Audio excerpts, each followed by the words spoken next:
Let's bring in head coach James Franklin, Virginia Tech Hokies. Coach, first of all, welcome to the show. Happy signing day. How are you feeling? How's it been in your new home in Blacksburg? I'm exhausted. I could use some sleep right now, to be honest with you. It's been a crazy 2 weeks. What typically takes 2 years to build a recruiting class, we've done it in 2 weeks. I'm really blessed and fortunate. I had 8 people come with me. They didn't know what they were going to get paid. They didn't know what their job titles were. I said, look, I need you to come with me and help me. We all jumped in a car and took off.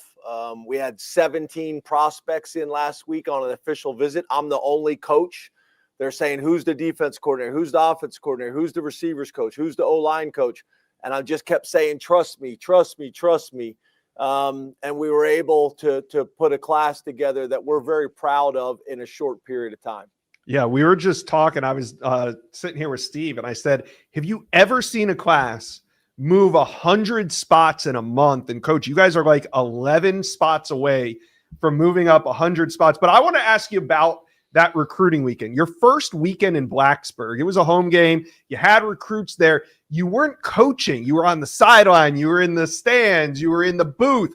Have you ever had an experience like that before? No, I didn't know what to do. 2 weeks earlier, I was at the Old Dominion Troy game because both of those head coaches coached for me. I'm in the parking lot with Coach Ronnie's wife tailgating, eating a hot dog. I've never done that before in my life. Not I've eaten a hot dog before, but I'll talk about tailgating.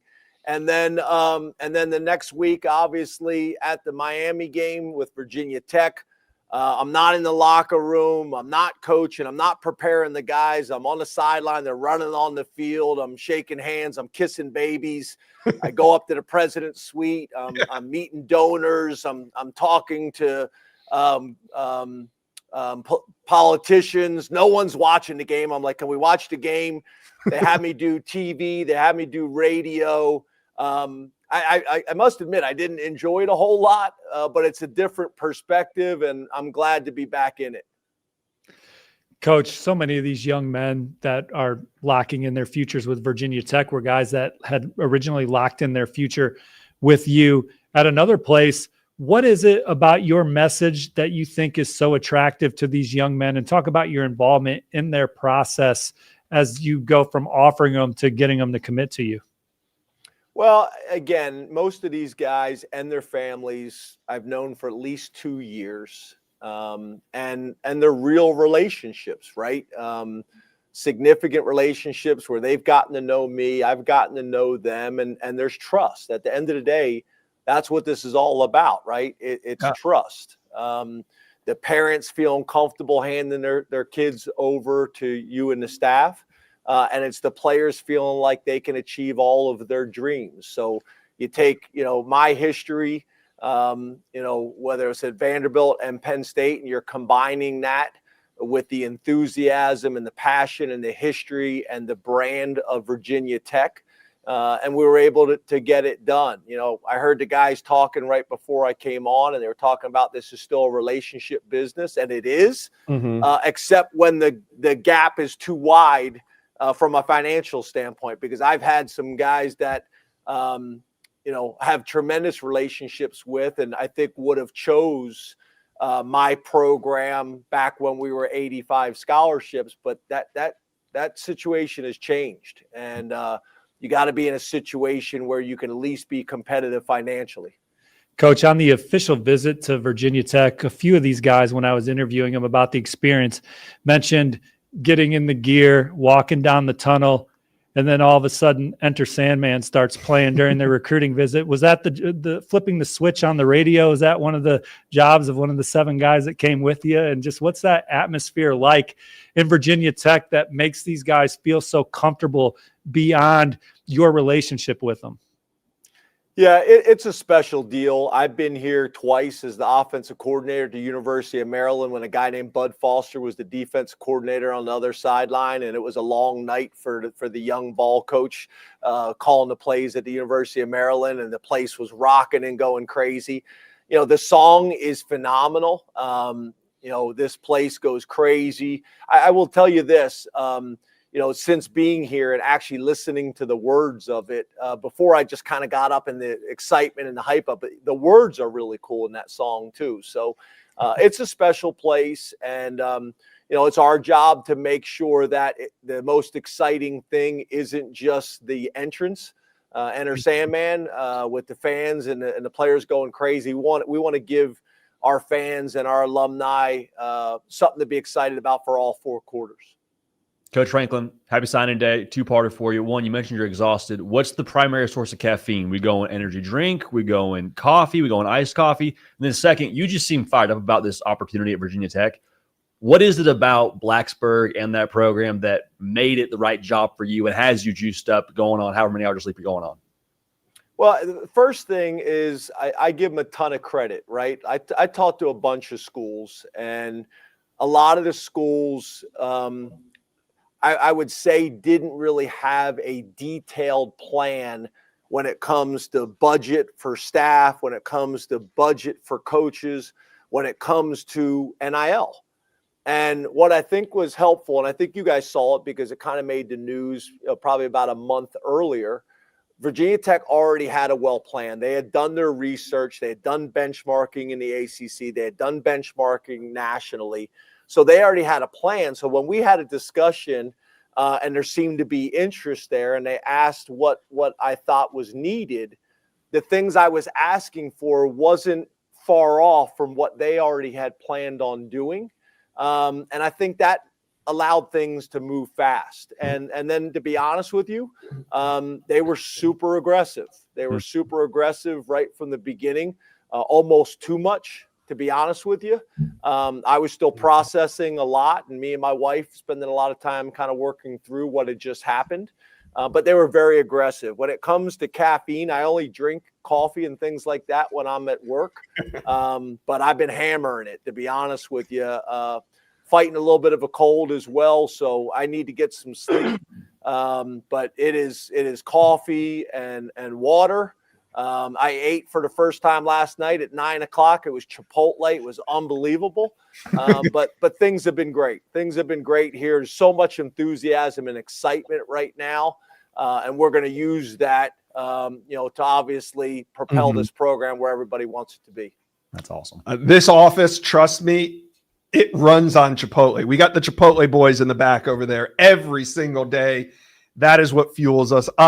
Wanted to ask you, I know today's signing day and the portal's going to open here soon. When you arrived at Virginia Tech, how did you decide how many recruits can we take versus what we need to do in the portal? Was there did you guys really dig into this roster, and was it just you alone? No, I got a group of guys. Andy Frank is a guy who's been working with me either as a recruiting coordinator or a GM. He's got an engineering degree from Princeton. He's been with me for all 15 years. When I got the Vanderbilt job, he was already there. Kevin Threlkill has been with me for 19 years since he was a student at Kansas State, and I brought him to Maryland. We've been together the whole time. So I got a core group of guys who've been with me a long time, and that's the hard part, right? You're looking at the roster and you're trying to project what attrition would be. Typically, during our time at Penn State, we would study natural attrition that happened in the program to be able to predict how many guys we were going to be able to take in each class. That's harder to do in this situation. So we're just being aggressive, especially with the high school recruits. We don't want to become a program that if in year one you just totally go transfer portal. And I get it. Everybody's looking at the Indiana model. But there's so many more programs that have gone that model and it hasn't worked. Yeah. So I don't think you ever want to make decisions based on the exception. And we don't want to make decisions in year one that are going to force us in year two and moving forward to live in the transfer portal. So for us, it's a balance between high school recruits and then doing what we have to do in a transfer portal. We'll be aggressive this first year, and then we'll start to go to more of a high school model with complementary pieces from the transfer portal. Well, the good thing, Coach, is you were in a unique position where you transitioned to Virginia Tech and already had a foothold in the region recruiting some of these top targets, and you're taking a bigger high school class this cycle. When you're talking to recruits and their families, what are your favorite things to emphasize to them consistently about why playing in your Coach Franklin-led program is the right maneuver for them? Well, again, I didn't really have to do a whole lot of selling because most of the guys that we're recruiting here at Virginia Tech are guys I've been recruiting for multiple years. Some of them were already committed to Virginia Tech, so we're excited about what Virginia Tech had to offer from a history, tradition, and most importantly, academic perspective. And then I come in with my resume. It made sense, and I think people were comfortable with it. And then the young men that were committed to other places and other schools, they were excited about coming with me. And to be honest, that was part of the reason why I took the job as well. This thing was dragging on, and if I would have waited, I may not have been able to get a bunch of these young men that were committed to our vision, committed to our plan, and wanted to be with us. And Virginia Tech was ready to move. And every day I kept seeing our commitments commit to other places across the country. And I wanted to provide an opportunity for them as well. I don't think that's what people understand. When these decisions are made, it affects hundreds of people, coaches and their families, staff and their families, the current players and their parents, the recruits and their parents. Like we had the number one recruiting class in the country for next year's class. Yeah. So this affects hundreds of people. And by me taking a job early, I could help as many of those people as I possibly could, which is what it's about for me. And I know some of these kids, guys like quarterback Troy Hune, who's already locked in and signed his papers today, they were waiting to see where you landed. Were they trying to stay in touch with you regularly as you went through your process? How much communication did you have with guys that were going to potentially play for you in college before you knew exactly where you would settle in your next post? Yeah, not a whole lot. To be honest with you, when everything first went down, I needed to take a little bit of time, right, and take a deep breath. It was kind of shocking and caught me and my family off guard. So kind of working through that. And then obviously people started reaching out, recruits that obviously had not signed yet and were interested in going where I was going to go. And then, I went on ESPN, and that kind of got some things going as well. And people were excited and wanted to come with us. So all these things factored into it, but ultimately I wanted to make sure that they were in the best position to take care of themselves and their families and their futures. So I didn't know if it would time up, but it ended up working out. Well, Coach, this signing day is working out pretty well for you guys. Like I said, almost moved up 100 spots. Maybe you can do it. Maybe you got a couple flips left in the bag. We'll just have to wait and see. But regardless, we are having a great time covering Virginia Tech. We've never talked so much Virginia Tech as we have in the last month. Steve Wiltfong's never wrote as many stories about Virginia Tech as we had in the last month. And I have some Virginia Tech family that are alumni, and they are absolutely fired up. So we can't wait to watch you. Good luck the rest of the day, and thank you for joining us on the Rivals Recruits channel. Well, when you said that, I looked up in the corner to see the clock because I think there's another one coming here pretty soon. So get everybody ready, sharpen the pencils, get the keyboards going. There's another one coming soon. All right. Make sure Steve stretches out the fingers a little bit, but we'll be reporting on it. Thank you. Thanks, guys. Appreciate you so much.